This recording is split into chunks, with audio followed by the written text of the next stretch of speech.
Welcome to I Hate It Here, the podcast for HR and people professionals, making the hardest job in the world just a little bit easier. I'm Hebba Youssef. When you think about politics, many years ago, it was, we disagree on the level of government in your personal business, or we disagree on taxes and da-da-da. Now it is coming into the workplace because people feel like this is a personal attack on me. This is a personal attack on my family, on my values, on who I am as a person. So with that in mind, it has no choice but to come into the workplace. You can't just be like, I'm team blue, I'm team red. No, it's more than that now. And so I think we can't get away from that. Like the cat's out of the bag, the genie's loose. We can't go back to what it used to be. Welcome back to another episode of the I Hate It Here podcast. You are in for a treat because my unofficial co-host, Jess Winder, joins me for today's episode, and you know it's going to be a good time. Jess, welcome. Well, thank you for having me back as an official co-host, which I named myself. But thank you for saying it officially. It is. You are here every season. Every season of the podcast, you should expect to hear from Jess because one, she's one of my favorite people to do a podcast with, and two, she has such good insights that I need to get her on this podcast every time. I got a lot to say, especially about politics, okay? Because I am one of those people, honey. I'm out here. I know. And that's what today's episode's about. So it is a presidential election season for the United States. There have been elections globally all over the world that I've also been watching closely. But in the States, it's already getting kind of messy. And we've seen politics become very, very polarizing. And it does spill into the workplace. Absolutely. And I remember seeing Jess did a panel at HR Transform in March about how HR can prepare for the upcoming election season, presidential election season. And since that panel, I think about it, I'm not going to lie, at least once a week. Yeah. Once a week, I think about you in that panel. Yeah. I mean, how could it not be when all the things we're seeing and the recent changes in the last few weeks? So I wanted to dedicate an episode to it because I think not enough HR leaders are talking about how to actually prepare. And most HR practitioners right now, they're scared. And I've been in that situation. If I'm being honest, I have worked at organizations where we acted like there was not an election going on. And we told everybody, go, if you want to, go vote today. And that was the extent of the comments from the leadership team. We literally acted like nothing was happening. I think there's two sides to this. So one side is act like nothing's happening. The other side is tell people you can't talk about it. And I think both of those are bad. So I think you have to be somewhere in the middle because a lot of companies are taking the stance like, don't say anything political at work. Or then you're just forcing people to just text each other because they're going to talk about it. And then they're going to talk about how you don't trust them to talk. I don't know. You always hear, what's that old phrase? We don't talk about sex, drugs, or rock and roll at work. Oh, wait, sorry. There's not even politics in there. Sex, drugs, politics. Okay, so add politics in there too. That's just not something that. That's something, I don't know. I feel like my earliest managers were like, hey, don't talk about politics here. Hey, don't even mention who you're voting for. And I kept that in my mind, just being an employee, I didn't want everyone, but it feels like in the last few years, especially the last few election cycles, I've heard more and more examples of politics coming up at work and HR being put in a situation where they have to address it. So how have you thought about how HR can actually prepare for an election season within the company? Yeah, I want to comment on what you just said, because I do think that there's a difference. So I think when you think about politics, many years ago, it was, we disagree on the level of government in your personal business, or we disagree on taxes and da-da-da.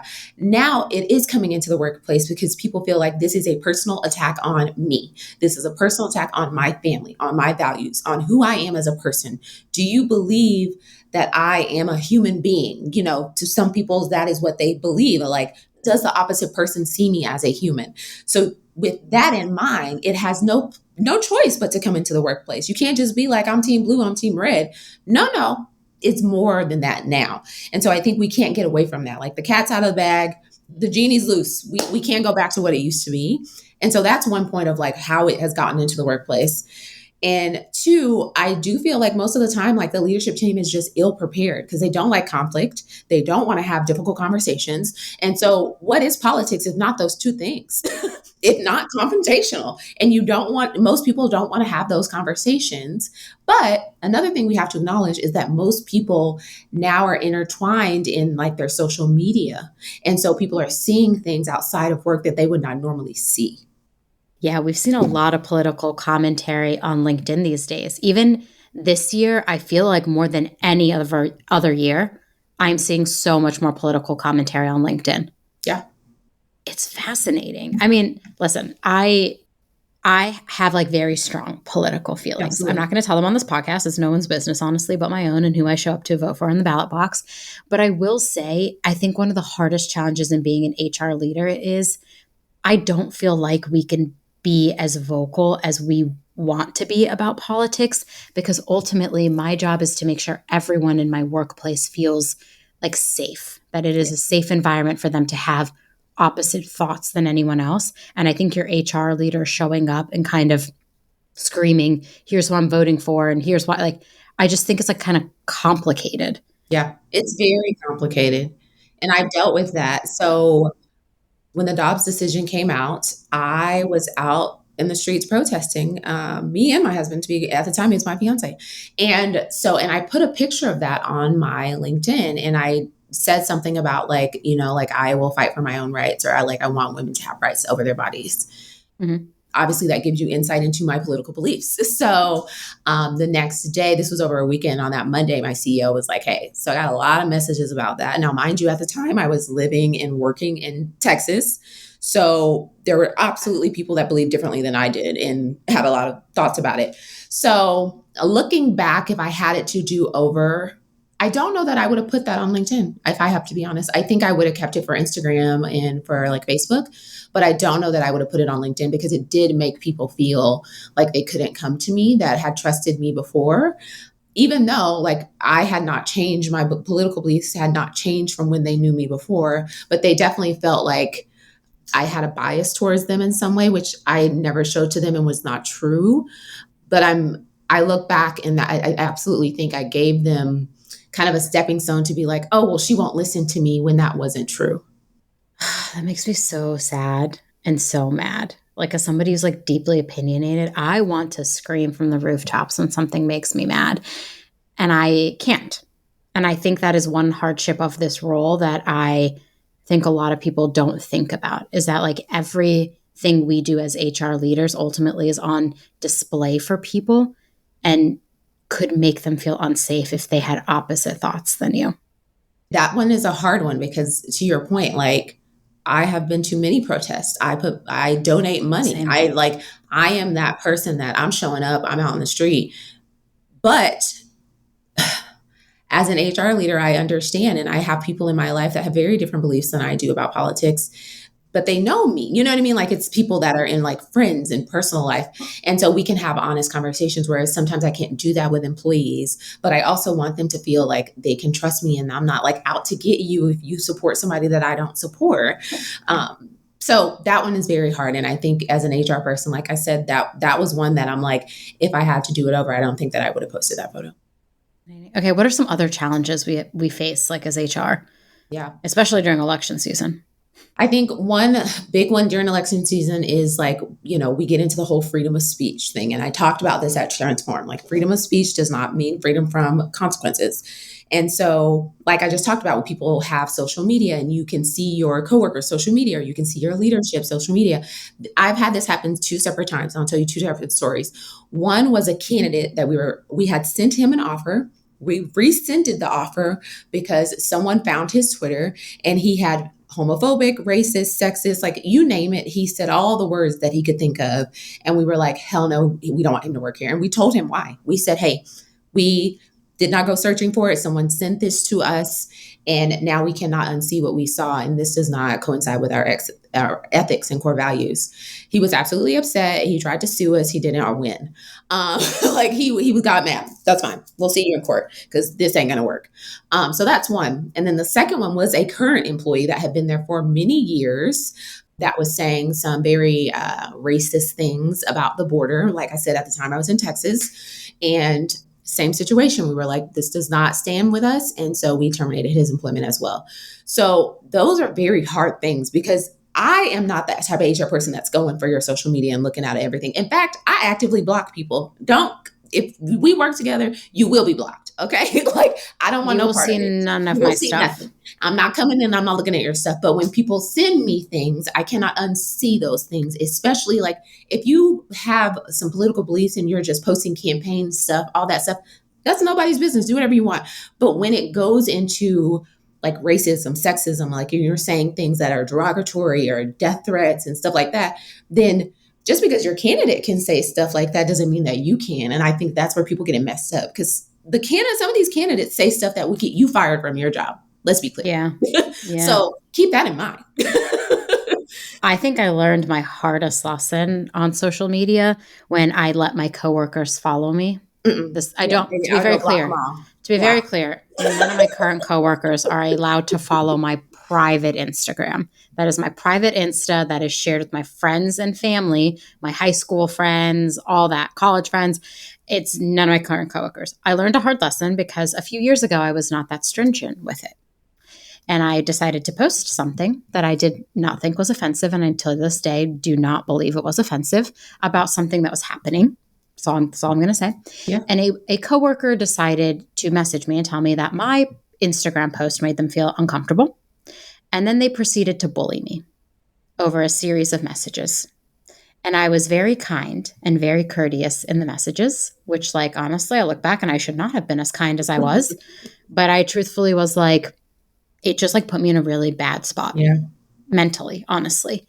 And she went as far to say things like, you're making me feel unsafe at work by posting this.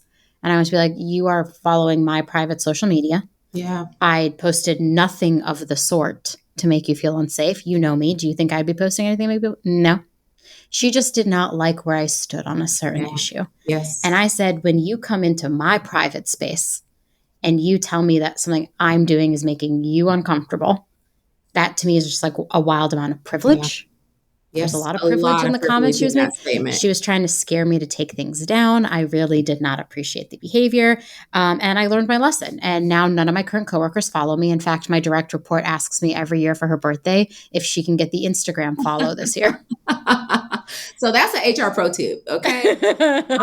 Literally, I have the same thing. My personal Instagram is my personal Instagram, and then I have a business one. You can go on over to Hidden Gem, honey. I don't post that's all business stuff.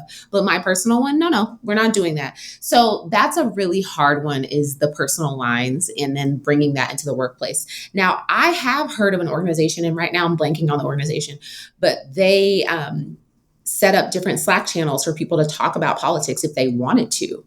But it wasn't like based on like red or blue. It was very much like, if you are interested in politics and this is something that you want to talk about. And they gave guidance on like what is respectful discussion and, topics that they like did not want to talk about. So they talked about how they didn't specifically want to talk about abortion or like certain things to not bring into the chat. But if you wanted to talk about other things that you could. And I thought that was really mature. Now, I don't think some workplaces can handle that. I just don't. I know of several places where I'd be like, oh no, because then I have to go in there and monitor, because who else is going to monitor what they're saying and who's now gotten into an argument over something. And I also think this group, it was only words. They weren't posting social clips from other things. So they didn't take stuff from TikTok and then post it in there. And I think that's where it could get a little dangerous when people are posting almost like their own propaganda and going back and forth. It's like, it could be too much. Yeah. I feel like there's so much we have to cover with this episode. I feel a lot of people listening to this are like, oh my God, finally the two of them are talking about this, because this is like, it's so complicated and tricky to navigate. And I think like our goal at the end of the day is that we have respectful and inclusive workplaces. But I've been like really struggling with like, how do we actually do that when political opinions are so highly polarizing? And so personal. What can we do as HR? Like, where do we begin to allow it? It has to start with the culture. And with that in mind, it is that the culture is not just HR. So I truly believe if you're going to get this right now, it has to be a partnership with the leadership team. Like the leadership team has to decide how you're going to handle this. Because if you don't, what's going to happen is it's going to be like, well, HR said we can't talk about politics, and then HR is the enemy. Or HR said that we can, and then HR has to be the police and be the communication and make sure that everybody's doing what doing what you said. So it has to come from the whole leadership team, because if you take it on by yourself in HR, you will become the bad person, no matter what situation you are in. It's never going to work. Yeah, it won't work. It will not work. I think sometimes people forget in the workplace that like you got to like be respectful to your colleagues. Yes. I really feel like people sometimes forget it. And I'm just like, The other thing is like, I think you can't not talk about it because everything happening in the world like manifests and impacts your employees at work. So when you decide like, we're just going to not talk about it. I worked with someone before, a CEO, who said, I don't want this to be a political environment. I don't want to talk about politics here. And I was like, but people are experiencing life. Like they're watching political decisions being made that are going to radically impact their access to things or their ability to do something or their rights and privileges. Like, how can you say that you don't want anyone to ever talk about that at work? I just think When it's people do inevitable. that, it doesn't work. It never works. And you can go watch the news right now. There's so many companies that have basically said, you will be punished for talking about this, and it doesn't work. Actually, I think it forces people to then go to other social media. Like the same employees then just go on Twitter and fight Mhm. each other. You know what I mean? So like having conversation about what does it mean to be respectful and to like respectfully disagree with someone and still be able to work with them. Like I can't tell you how many times in my career I've been in rooms where I know for a fact that nobody in the room thought what I thought. And in fact, I have a funny story about this. We were in a leadership meeting. I'm the only person of color and only woman in the room. So I want to set that precedent of like who was in the room with me. And we were talking about something and somebody said, oh, we should have AOC come to our meeting and talk. And they all started dying laughing. Like we would never. And I was like, oh, I love AOC. Like, what's up? And they were like, oh my God. They were like, that was a joke, Jess? Yeah, And you were yeah. like, Like it was meant but to I'm be being like, oh, we would serious. never have her here. And I was like, oh, I would love that. I'm intrigued. Yeah. Sign me up. I want to see it. It was literally one of those moments where I was like, what just happened? Like they were literally trying to make fun of her. And I was like, I don't get the joke. Oh man. Yeah. Those rooms, it's so hard to be in rooms with people who they're your opinion. The other interesting thing is like, just because someone doesn't agree with what you believe, like this has always been my stance, it does not mean they're going to be a bad coworker to you. No. There's like a time the most beautiful thing about us all being unique and different is that we're all going to have different ideas. And I don't think it's fair for me to say like in the workplace that your idea is wrong. I'm like, Yeah. you should be able to think whatever you want to think. Just because I don't agree with it, I'm not going to sit here and try to convince you to agree with what I believe. Because what I believe Did the is project get done? That's all I care about, honey. Yeah. Did you meet the deadline? Yeah. Okay. Go on. Frolic wherever you want to. Yeah. Something that I think is really interesting is I was talking to this founder who is Gen Z, and he works with predominantly a Gen Z organization. And I was on a panel with him, and he was sharing how they do talk about politics and stuff like that in Slack. And I was almost like, oh my God, I would die. Like your employees are talking to each other about this. And he was like, yeah, like why not? They know how to talk to each other. We've let them do that. Like they know not to be disrespectful to each other. They know they're going to have differing opinions. They know that their job is not to like convince each other to believe what the other person believes, but we're not going to stop them from having political conversations at work. That is so mature. I mean, people talk about the younger generation, but I mean, that level of maturity, you couldn't get that out of some boomers right now if you tried. No, because I think like older generations like boomer, Gen X, even millennials, I think we were told, yes, do not do this. Yes. Do not. This is such a bad thing to do. Don't do it. And I think Gen Z is just a brilliant generation already for pushing the boundaries on so many things and being vocal about what it is they want. But I think the other thing is like they are so informed about what is happening in the world that they have informed opinions and decisions. And I feel like out of any organization, they're motivated the most by their values and their purpose. I find that like whenever I meet someone, it's beautiful. Yeah. So I think like telling them you can't talk about politics at work, they'd be like, but it's core to my belief. Like I believe these things. Yeah. This is who I am. You know what? You bring up a good point because one of the things that has happened to me at past organizations is employers asking what the company is donating to, what the company believes in. So that's also something from an HR standpoint. Be ready for those questions because I've received them before. Like, does this company donate to any political organizations? And if so, which ones? You know, like they want to know these things. And if you're not willing to give that to them, now mind you, some of the stuff is public. They can go find out. They're going to find out. They're going to find out so fast. Find out. But that's something to be ready to answer because if you are donating, that's going to tell them pretty quickly where your money is going. Do you have any strategies for what how HR can actually manage the political discussions happening in the workplace? I would say strategy one is make sure the leadership team is on the same page of like who's going to monitor this, who is telling people to be respectful and to like what are the core values. One of the things at the last organization I did is right before like we got into like the political cycle, we had a whole team meeting, and the meeting was not about politics, but it was one of the topics, and we were like, listen, this is what we know where we are, we know what's about to happen, and let's just have a conversation about our expectations as an employer. So as your employer, like you can do whatever you want on your social media as long as it does not violate XYZ. So we told people, and this was after the incident with the employee was terminated. So we had to have a very frank conversation because people wanted to know, well, like, this person was a fine employee and then the next day they're gone. So we had to have a conversation about like how politics can impact your workplace. So I think that would be an amazing start to just have the conversation about what are your expectations for political conversations inside and outside of the workplace, and what actions will be taken if that is not abided by. So even saying, if you are saying things that are homophobic, transphobic, sexist, racist, and we find out or someone sends it to us and we see it, this is grounds for termination. So people know, like it's very clear, because some people feel like, again, freedom of speech, I can say whatever I want. You can, and there are also consequences. So yeah. I think that's a great place to even start. Two, you got to make a decision on, what kind of communication. So most companies right now are, using Slack channels or Slack groups or affinity groups. How is that being managed? So, for example, I was in an affinity group for Black employees. We talked about politics a lot because there were shootings, there were things that were going on that were impacting our mental health. And so we would talk about it all the time. So is it okay for people to talk about it in their affinity groups, or is it not? You see what I'm saying? So then you're getting into things that are more detailed, because if you're talking to people feel more comfortable talking to people that have something in common with. So for example, with this Black affinity group, at the time that I was there, I can't even tell you how many shootings there were of Black men that we would talk about the policies of that. So yes.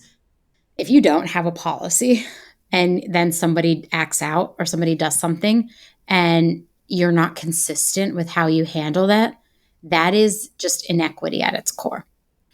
I guess it could be seen as a cover your ass, but more so I'm saying from like a fairness standpoint, as an HR team, you have to have that policy of like, what can they talk about these things where, what is this? Because you never want an employee to come to you and be like, well, I'm offended by this. What are you going to do now?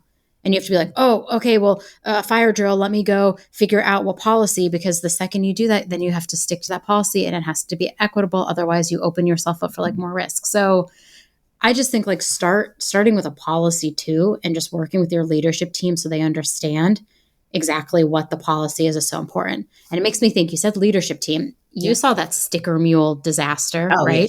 Yes. A few weeks ago after the attempted assassination on former President Donald Trump, where the sticker mule CEO sent out an email and said he supported him and that people should support democracy and also buy their stickers. And buy a t-shirt, yeah. And buy a t-shirt.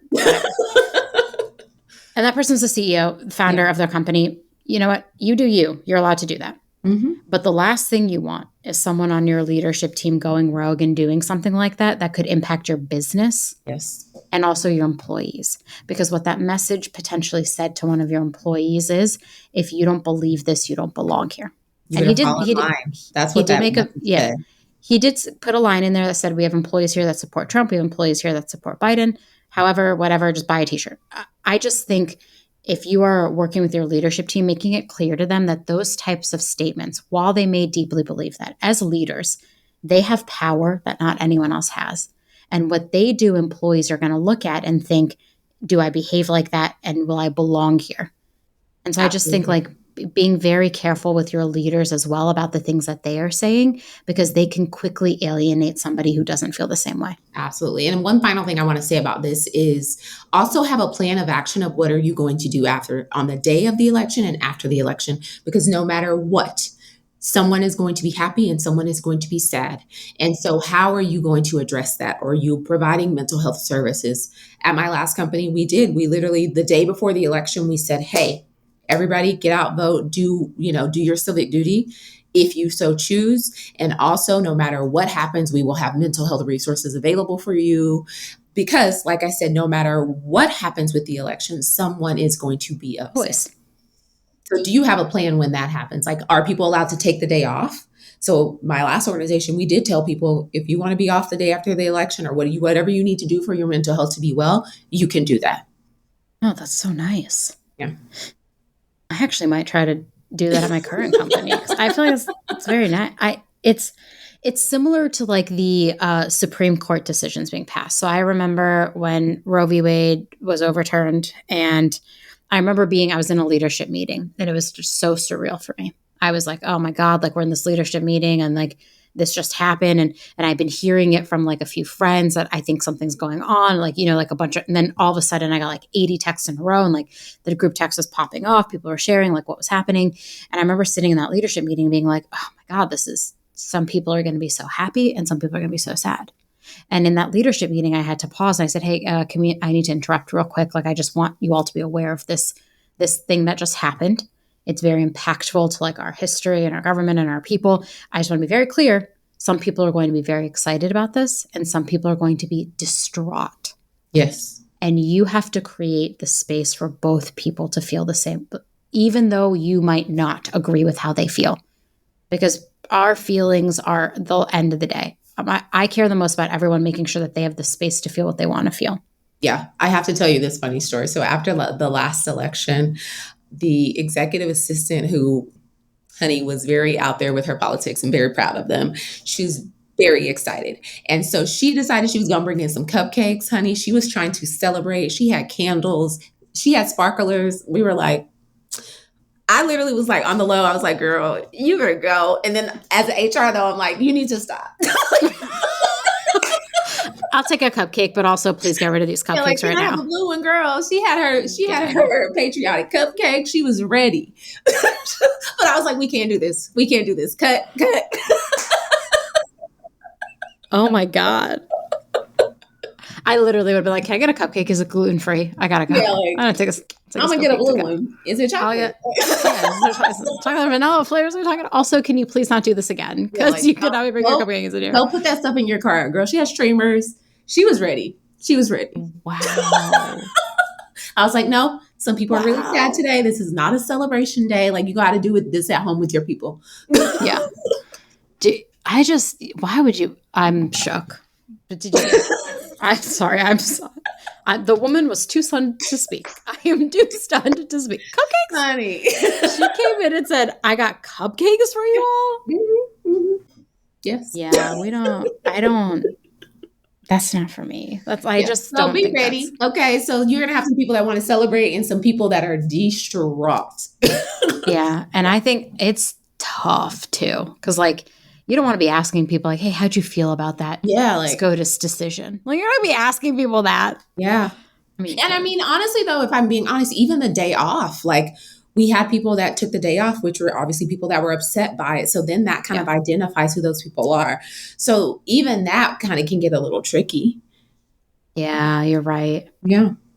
I mean, but I think you should create the space. I did say after Roe v. Wade, I said, listen, some people are going to be happy. Some people are going to be sad. You have to create space for both. If someone tells you they need to take time off, you need to take time off. I think the other thing that people, and I posted about this on LinkedIn, that people forget is like politics impact how we do work. Oh, yeah. So like there are political decisions being made that are going to shape the future of HR. Even the most recent one about Chevron. Yes. When it was overturned, everyone was like, yeah, Chevron was overturned. I was like, excuse me? Yeah, like this is a huge deal. And I put it in the newsletter last week, but I was just talking to a friend because she's at a conference, she's at a legal conference, and she said the discussion of the day has been all about Chevron and how it was overturned and what that means for things like the EEOC.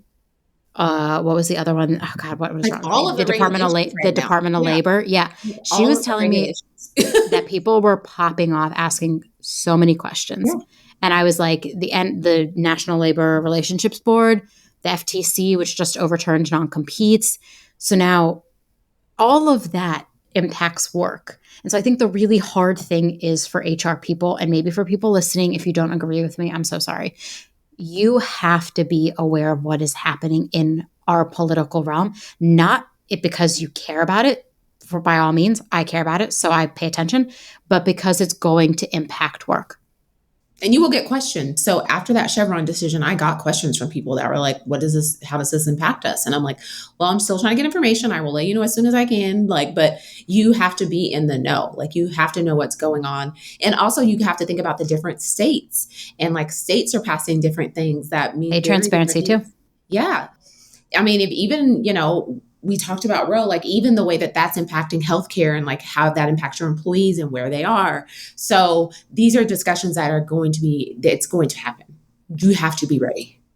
I feel bad because I don't want to add one more thing to HR's plate. But I think like if you have a good lawyer, internal lawyer, making sure you're a lawyer and you are working closely together to understand what are the legal implications of laws being passed on our HR policies, because the Chevron decision is going to impact how we Yes. do work. And potentially like there'll be lawsuits in multiple states. If your employees are across multiple states, you need to be aware of what's happening. I'm not saying read down to like the decision level, but you should work closely with your legal team to understand what impact is this going to have on. And no matter what happens in November, that is going to impact how things go for us in HR. And like, obviously I've worked in states like Texas that are very employer friendly versus like employee friendly, like California. So, even having those things in mind are important. I really think sometimes people undermine HR so much. That's like a common theme you and I talk about. But Yeah. I'm like, if you are an HR professional, the predominantly US based workforce, you are at any given point navigating 50 different sets of Oh, laws. absolutely. And now that's even going to get even more complicated if with the Chevron overturn decision, the departments can't actually make decisions. And now it's going to end up in local courts and you're going to have to follow it to decide what you do. And managing all of that can be a lot. Oh, And yeah. so I'm interested to see what's going to happen in our industry, even in the next year. How is this going to show up and impact us? I mean, even, I've had people that I'm coaching right now that are trying to get a job or trying to switch careers. Like, even that, the politics have impacted the state of unemployment, the state of like looking for a job. So even before you even get a job, you know what I mean? Like, it's impacting everything. It's baked in the cake. You're not going to get away from it. So there's that. I mean, I feel like we just went from like presidential elections to like tangent, but like it is all connected, I think is like what I'm really trying to say. And I think if you, as an HR leader, one, your employees are probably stressing and thinking about these things too.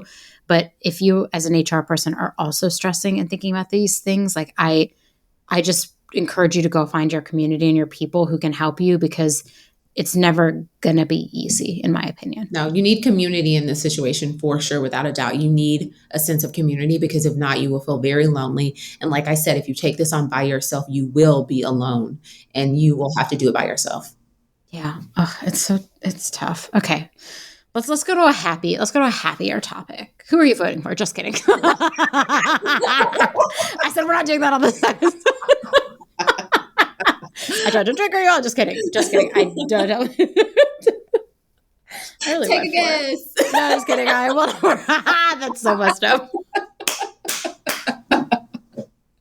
No, we're not. We are not doing that. I literally said we're not doing that on this podcast. We'll share a poll. Yeah.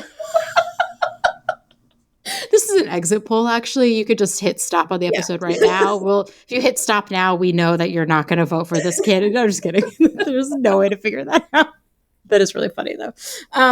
It has been such an interesting year politically, honestly, with everything, even in the last few weeks and watching the commentary. Something that I thought was really interesting that I think we should talk about, just touch on a few seconds. The venture capital community. So like venture backed, they have been going through it. I don't know if you saw the drama last week. Drama. Yeah, they've been. Okay. So recently I just saw the VCs for Kamala after a bunch of big VCs said that they were supporting Trump. And they're coming out and saying this.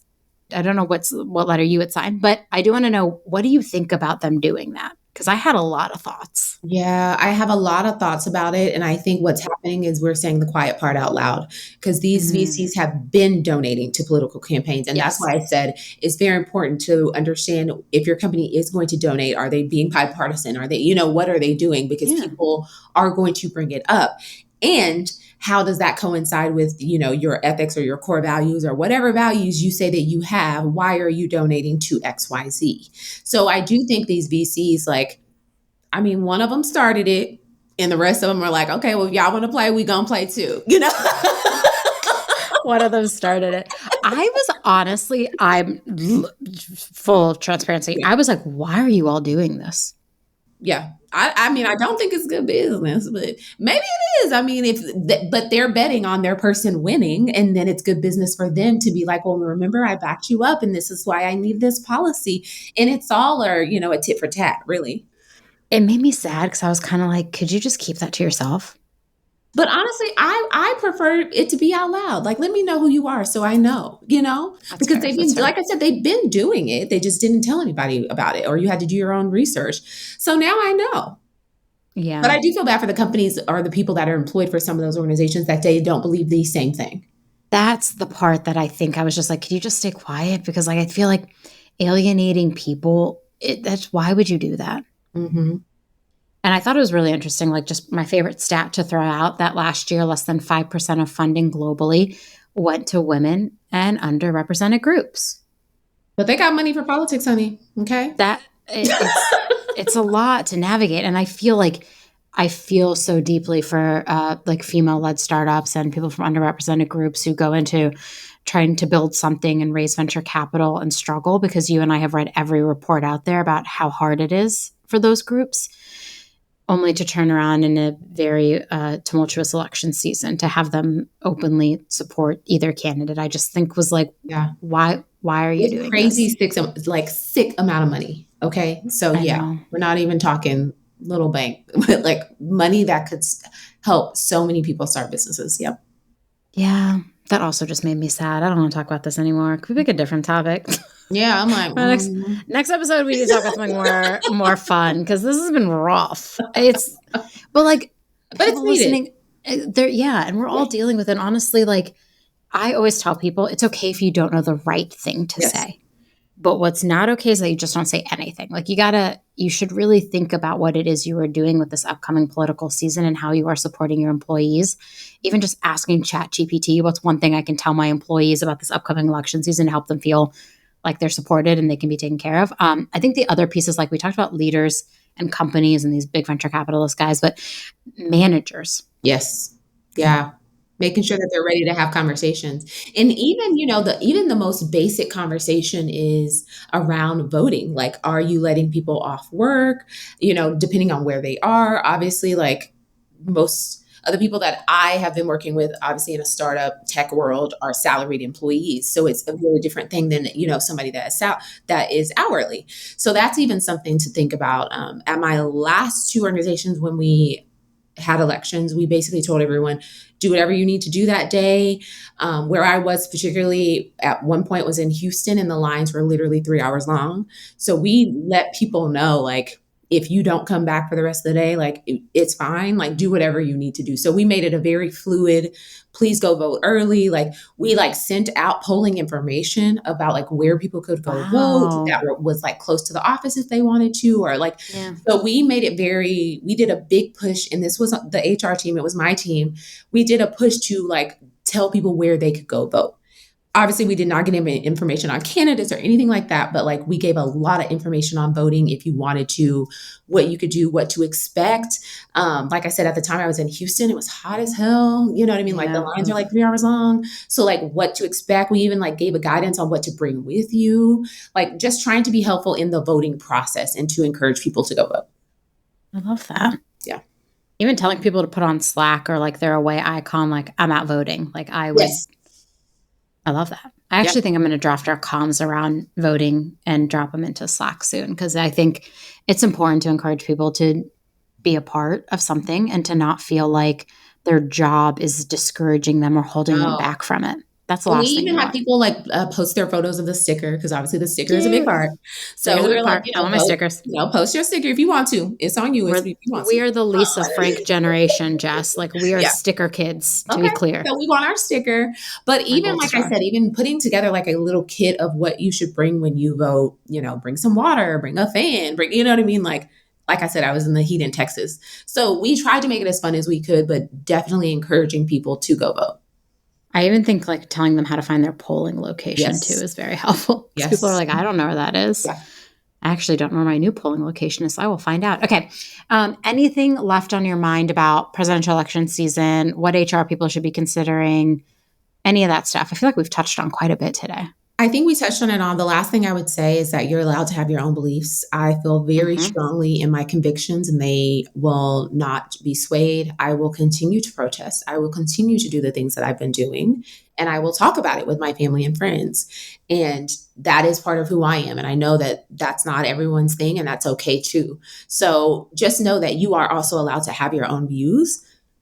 Be mindful, obviously, of your social media and all those things. Like I said, I told you about what I did. And like, if I had to do a do-over, I would have done it differently. But would I have still gone to the protests? Yes, honey. Like I was on the news that day and everything. Honey, I was getting I had CNN talking to me. I had them all calling me up. I wish. That'd be so funny.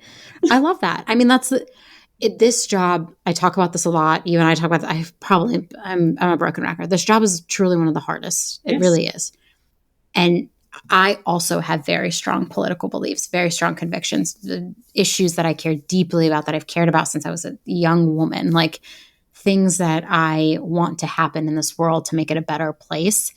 And I think it is sometimes so hard in the HR role for me not to roll up on LinkedIn and be like, this is who I'm voting for and why. Mm-hmm. And if your organization lets you do that and that is accepted, I'm so happy for you. I just don't think I could do that at my current organization, not because my CEOs told me I can't do that, but because I care really deeply about letting everyone at work believe different things. And it will even if I don't think some of those things are right. Yeah. Even if I don't agree with some of those things, this person is still an employee who is showing up and is doing their work. And if they are respectful, if they have different opinions than you, you can't care. You can't force someone to believe what you believe. The final thing I'll say is just be ready. Have some type of plan in November because you're going to need it.